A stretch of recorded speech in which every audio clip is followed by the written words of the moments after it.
Salut, c'est David Comsi. Aujourd'hui, c'est la 23e vidéo de cette série de 30 vidéos sur la confiance en soi.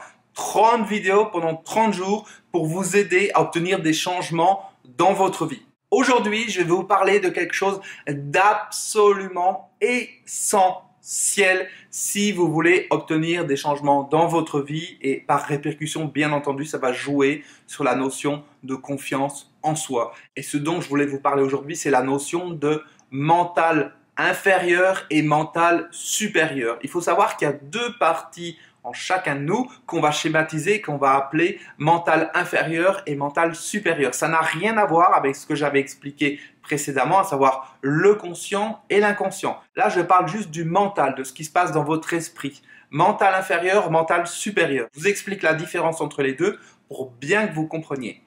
Le mental inférieur, c'est ce qu'on appelle l'ego. C'est la partie qui pense, qui réfléchit, la partie dont je vous parle depuis le début de cette série de vidéos, c'est-à-dire qui est prisonnière des schémas du passé, qui est prisonnière des habitudes, de la routine, qui a une certaine rigidité, qui n'aime pas le changement et qui est gouvernée par la peur. Qui est gouvernée par la peur de perdre, la peur de ceci, la peur de cela, l'appréhension, le doute. Toutes ces choses-là qui nous pourrissent la vie finalement au quotidien, qu'on en soit conscient ou qu'on n'en soit pas conscient. Il faut savoir qu'il y a beaucoup de choses qui sont motivées par la peur. Le fait d'aller travailler pour la plupart des gens, c'est motivé par la peur de se retrouver sans argent, la peur de ne pas pouvoir donner à manger à ses enfants, la peur de se faire virer, la peur que le conjoint s'en aille, la peur de ne pas pouvoir payer les traites de la maison, etc., etc.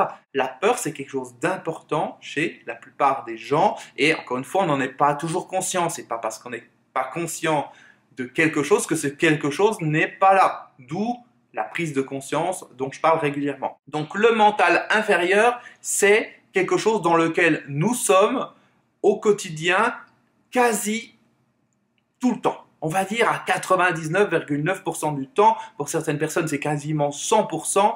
Tout le temps dans ce mental inférieur. Et quand on est dans le mental inférieur, on est comme guidé, on est comme téléguidé, comme un robot par nos habitudes et on est extrêmement contrôlable. J'en ai déjà parlé, les politiciens, les grandes marques, la publicité, les médias, etc. C'est facile de jouer sur nos automatismes, sur nos peurs, sur nos schémas du passé, nos appréhensions, etc., etc. Donc ça, c'est le mental inférieur. On a également une partie en nous qui est le mental supérieur. Le mental supérieur, c'est une partie qui est connectée à quelque chose de plus haut que nous, de plus haut, on va dire qui est connecté à notre âme. Quand on est dans le mental supérieur, c'est là qu'on fait preuve de créativité, d'intuition, qu'on est capable de prendre les bonnes décisions, qu'on est capable de se centrer, qu'on est capable d'inventer des choses. Les plus grandes inventions, les plus grandes idées, elles viennent de personnes qui sont dans leur mental supérieur. Ça ne veut pas dire qu'ils sont supérieurs aux autres, on est bien d'accord. C'est deux parties du mental. La partie inférieure où on est quasiment tout le temps et la partie supérieure dans laquelle beaucoup de gens ne sont quasiment jamais ou alors ils n'en sont pas conscients et c'est très peu parce que ça se développe. Pour être dans le mental supérieur, il faut petit à petit créer une connexion avec notre partie supérieure et encore une fois, c'est différent de notre partie inconsciente.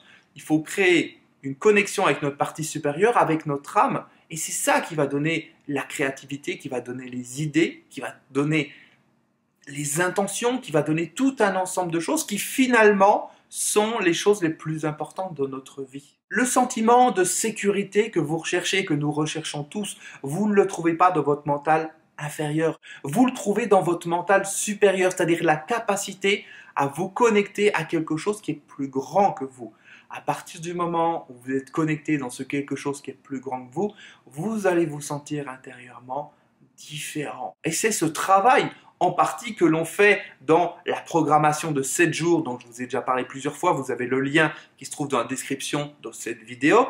Donc 7 jours pour vous programmer, pour vous apprendre à vous programmer, à vous connecter à votre être intérieur, à votre mental supérieur, parce que c'est là que vous trouverez toutes les ressources, toutes les capacités qui sont en vous, tout votre potentiel. Vous allez découvrir tout ce potentiel et c'est en découvrant ce potentiel que vous allez avoir une plus grande connaissance de vous-même. Vous serez conscient et vous ferez l'expérimentation de ce que vous serez capable de faire et vous le ferez et c'est ça qui va vous donner votre confiance en vous.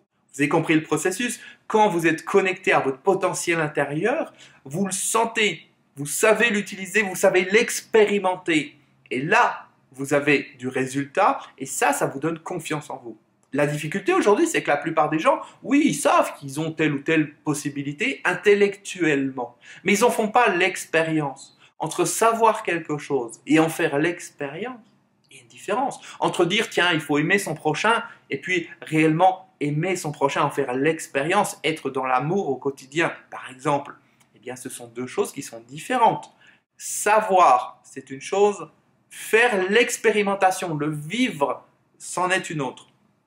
Est-ce que c'est clair pour vous? C'est deux parties, mental inférieur, mental supérieur. Dans le mental inférieur, ici, dans la partie qu'on utilise au quotidien, il n'y a pas de créativité, il n'y a rien de magique. Quand je vous fais ces vidéos, selon vous, je suis connecté où? À mon mental inférieur ou à mon mental supérieur? À la partie qui pense, qui réfléchit, qui analyse, qui a peur, qui dit tiens-toi comme ceci, tiens-toi comme cela, est-ce que ton col il est bien mis, est-ce que tu as mouché ton nez ou je ne sais pas? Non. Je ne suis pas connecté à cette partie parce que si je suis connecté à cette partie, je vais faire des vidéos de merde parce que je serai dans l'observation de moi-même, je ne serai pas connecté à vous, je ne serai pas connecté à une partie plus grande que moi. Vous comprenez? Et cette notion de mental inférieur et supérieur, elle est très importante également si vous avez envie de gagner de l'argent dans votre vie. Toutes ces personnes qui suivent des formations marketing, qui suivent des cours de marketing internet par exemple, ils vont utiliser tout ce qu'ils apprennent avec leur mental inférieur. Et donc, ça va devenir des robots. Et j'en ai déjà parlé précédemment. Ça va devenir des robots, ils vont faire des vidéos en récitant un texte par cœur, petit a, petit b, petit c, il faut dire tel truc, tel truc, tel truc, ou des vidéos qui sont montées d'une certaine manière. Il n'y a aucune créativité, il n'y a aucune sensibilité, il n'y a aucun amour, il n'y a aucune émotion, parce qu'ils sont dans le mental inférieur. Quand vous êtes dans le mental inférieur, vous ne pouvez pas faire passer un message. Vous ne pouvez pas toucher l'autre personne parce que vous êtes connecté à vous. Vous êtes en référence interne, vous êtes en référence avec votre message, votre script. Vous n'êtes pas déconnecté de tout ça. Si vous êtes thérapeute, vous êtes coach, vous devez être connecté à votre mental supérieur. Un exemple. Un jour, j'allais voir une cliente, donc au début que je travaillais, quand j'étais à Paris, je me déplaçais et j'allais chez mes clientes, donc j'arrive chez ma cliente. Et puis, on parle pendant la séance et à un moment donné, je lui dis libellule. Puis elle me dit, mais pourquoi vous m'appelez libellule? Comment vous connaissez ce nom? C'est comme ça que ma grand-mère m'appelait quand j'étais petite. Elle me disait ma petite libellule. Et là, vous me dites libellule. Vous me dites petite libellule, il faut faire ceci, il faut faire cela. Vous me dites petite libellule, il est temps de prendre conscience de ceci ou cela. Comment vous savez ce nom? C'est vrai que libellule, c'est pas genre le nom qu'on a l'habitude de donner aux gens. Comment j'ai trouvé ce mot-là en réfléchissant, en analysant? Non. En me connectant à une autre partie de moi, et cette autre partie de moi, c'est le mental supérieur. Le mental supérieur, c'est connecté à notre âme. Ça, c'est une chose. Une autre chose, j'arrive chez un autre client, et puis j'étais malade, j'étais vraiment malade à crever, je toussais, j'ai de la fièvre, j'ai le nez qui coulait, etc. Enfin bref, j'étais dans un sacré état, limite de ne pas pouvoir aller travailler. Je sonne à la porte de chez cette personne, et là, à la seconde où la personne ouvre la porte, j'étais plus malade. Je n'étais plus malade, j'ai fait la séance comme si j'étais en pleine forme. J'étais en pleine forme et je m'en suis pas rendu compte sur le coup parce que j'étais connecté ailleurs. Et à la fin de la séance, au moment où je suis sorti, que j'ai repris l'ascenseur, à nouveau, j'ai commencé à sentir la fièvre, j'ai commencé à sentir la gorge, envie de tousser, le nez qui coule, etc. et tout. J'ai commencé à ressentir à nouveau l'état dans lequel j'étais avant. Mais pendant la séance, je n'existais plus, je m'étais oublié, j'étais connecté à quelque chose de plus grand que moi. C'est ce qui m'a permis d'être efficace avec ce client, c'est ce qui me permet d'être efficace avec mes clients. Et c'est ce qui donne du résultat. Et ça, c'est pas du mental inférieur. La plupart des gens vont faire des séances de coaching, de thérapie ou je ne sais quoi, et ils vont être connectés à leurs pensées. Ils vont être connectés avec leur cahier. Ah, j'ai mon cahier. Alors j'ai tout écrit à l'intérieur et puis je relis ce que j'ai mis et je prends des notes et je relis mes cours, etc. Non, c'est pas ça qui donne du résultat.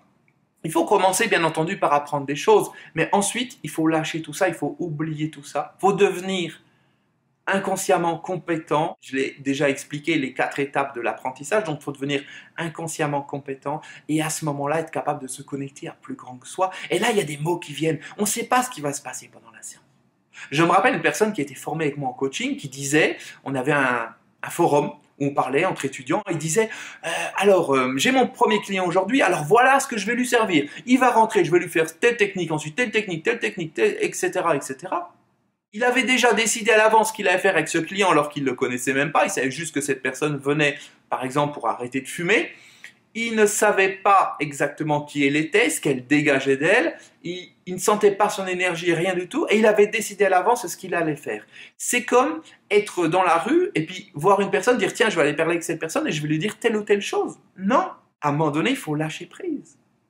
Avoir juste l'intention. J'ai l'intention d'aller parler avec cette personne, je vais lui dire bonjour, je vais lui poser une question, je ne sais pas, et ensuite, je vais laisser une partie de moi prendre le relais en automatique, et je vais être étonné par les phrases que je vais dire, par les mots que je vais dire, parce que, ça j'ai déjà expliqué aussi, les mots ne vont pas venir de ma tête et sortir par ma bouche, ils vont venir de l'intérieur, et ils vont ressortir comme ça. C'est-à-dire que je vais prendre conscience de ce que je dis en même temps que je le dis. Et c'est ce qui se passe dans cette vidéo, je prends conscience de ce que je dis en même temps que je le dis. C'est pas évident parce que quand je vous explique le processus, j'ai tendance à mentaliser un petit peu, donc ça a tendance à couper un petit peu le processus. Mais bon, avec l'habitude, on arrive à garder le contact. Et l'idée, elle est vraiment là. C'est de ne pas être... Vous voyez, je vous ai dit que ça a coupé le processus un petit peu quand on y réfléchissait, parce qu'automatiquement, je repars dans le mental, je repars dans l'analyse.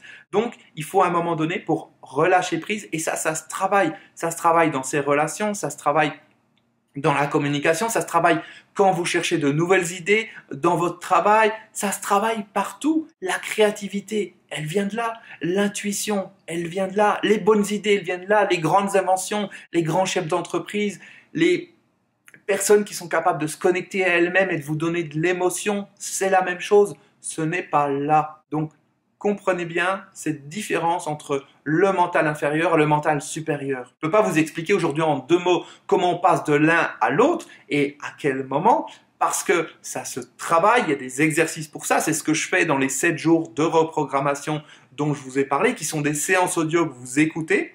Mettez un casque de baladeur sur les oreilles, vous fermez les yeux, vous faites le vide autour de vous et vous faites un voyage à l'intérieur de vous et vous apprenez à vous connecter à une partie de vous et à l'utiliser au quotidien. Ça, c'est de la reprogrammation, c'est des automatismes qui vont faire qu'aujourd'hui, certaines choses sont plus fortes que vous, de ne pas manger comme vous avez envie, d'avoir telle ou telle mauvaise habitude, telle ou telle dépendance, ou un manque de confiance en vous. Donc ça, c'est plus fort que vous, ça vient de l'intérieur, et une fois que c'est reprogrammé, eh bien vous allez avoir de nouveaux comportements qui seront plus forts que vous, comme le fait d'être intuitif, d'avoir plus confiance en vous, d'avoir plus conscience de votre potentiel et savoir l'utiliser, d'être capable de trouver les bons mots quand vous parlez à une bonne personne, et d'être capable, juste en ayant une intention, d'obtenir le résultat derrière. J'ai l'intention, j'obtiens le résultat. Comment? Je ne sais pas. J'ai l'intention de trouver une idée par rapport à ceci. Je suis dans un magasin de livres, hop, je prends un livre au hasard, j'ouvre le livre et une page au hasard.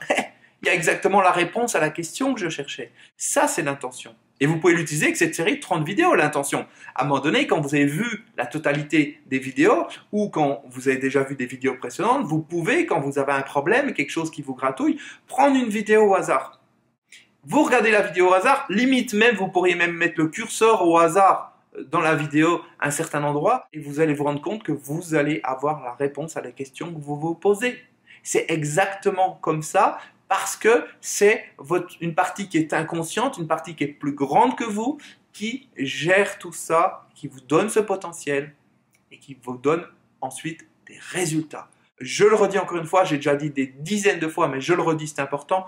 Tant que vous êtes connecté à votre mental, à votre partie qui pense, qui réfléchit, qui est gouvernée par des peurs, par des appréhensions, par tout ça, vous ne pouvez pas progresser dans votre vie. Vous êtes dans un schéma rigide qui est toujours le même, un schéma d'habitude, de routine. Si vous voulez changer tout ça, il faut apprendre à vous reconnecter à l'intérieur de vous, à vous reprogrammer, à faire le ménage sur tous ces schémas qui sont comme le système d'exploitation de votre ordinateur qui est vérolé, qui a des virus, et puis tout ça, ça remonte et ça s'affiche sur l'écran, là, sur l'écran, et ça donne pas ce que vous voulez. Si vous voulez changer tout ça, il faut nettoyer ce qu'il y a à l'intérieur, et ensuite, dans un deuxième temps, découvrir votre potentiel et apprendre à vous connecter à votre mental supérieur. Et quand vous serez capable de faire ça, vous aurez tout un ensemble d'outils à votre disposition qui vont faire de vous une personne beaucoup plus intéressante à fréquenter, une personne beaucoup plus en connexion avec elle-même, donc qui prendra des décisions non pas gouvernées par la peur de perdre, par l'appréhension,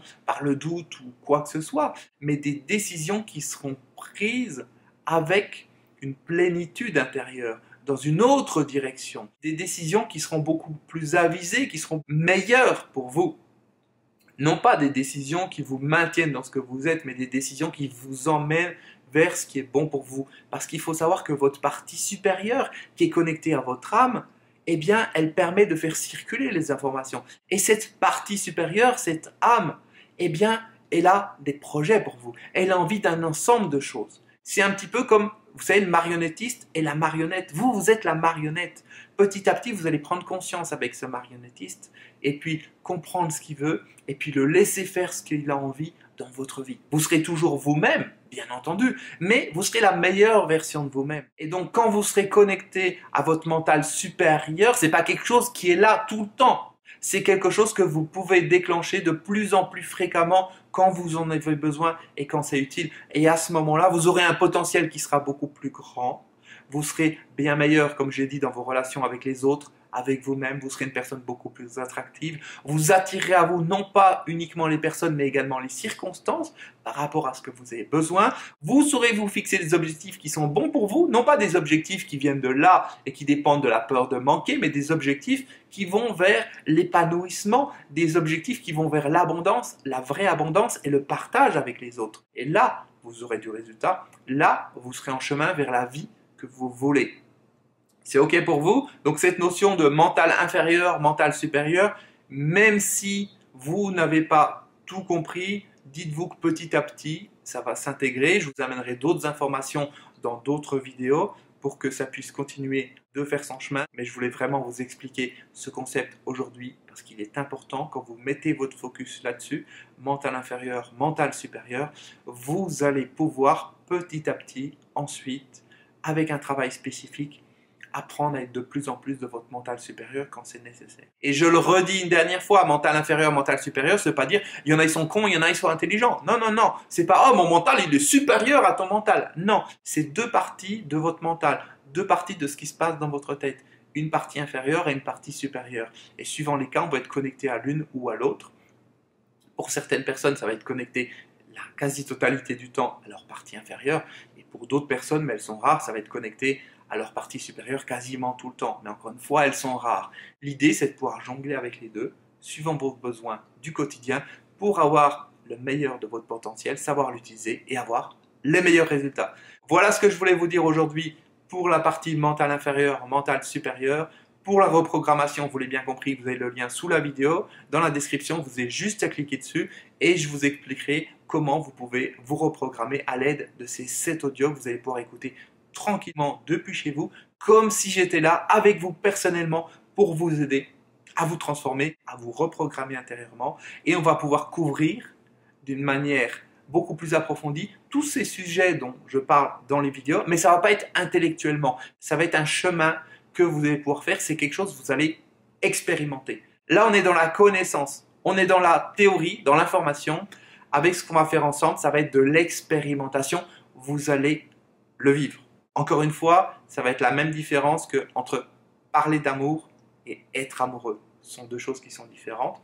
Eh bien, tout ce que je vous explique intellectuellement dans ces vidéos, vous allez pouvoir les vivre avec ce travail intérieur qu'on va faire ensemble. Donc vous savez ce qu'il vous reste à faire, vous avez juste à cliquer sur le lien sous la vidéo si ce n'est pas encore fait. Voilà, j'en ai terminé pour aujourd'hui, je vous donne rendez-vous demain pour la prochaine vidéo. Et puis n'hésitez pas, comme d'habitude, un pouce en l'air si vous avez aimé cette vidéo, partagez-la autour de vous avec les gens qui en ont besoin. Et puis on se retrouve demain pour la prochaine vidéo. À demain, ciao!